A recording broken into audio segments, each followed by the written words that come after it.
Tyler, your head anchor here at Fox News. Tonight we will be discussing the fall of the Roman Empire. Now, usually we would discuss aspects such as the weakened economy or perhaps the invasions, but tonight we will actually be discussing a new development in the research.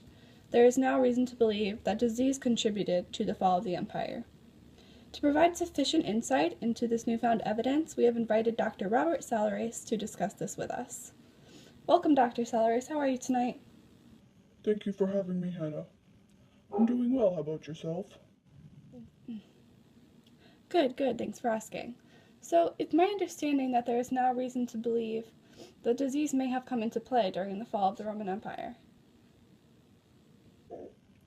Yes, recently my team and I found evidence of malaria in the skeleton of a child that was buried in a Roman cemetery. Wow, that's quite the discovery. How exactly did you uncover the evidence? Was there something you were looking for specifically, or did you just happen to stumble across it? That's a great question, actually. You see, we were examining the skeleton for anything that could hint towards possible disease, malnutrition, defects, etc., and the DNA extraction was part of the routine exam. What we did was extract DNA from the bone, and we analyzed it in the lab. Our research showed several signs of infection by the parasite that causes malaria. We can be fairly certain that the malaria was the cause of death for this child.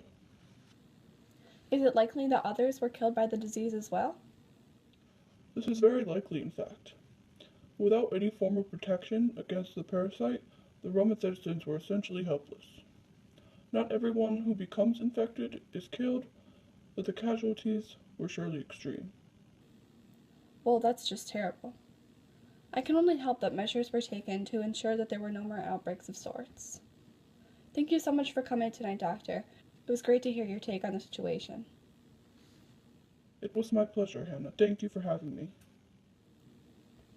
As you can see, folks, there is significant reason to believe that disease did contribute to the fall of the Roman Empire. Malaria actually translates to bad air and can also be referred to as Roman fever. It was surely a threat to the Roman Empire, and though it was not the sole cause of its defeat, it certainly had a role in doing so. Thank you for watching. I'm Hannah Tyler, your head anchor here at Fox News, and I hope you have a great night. Thank you.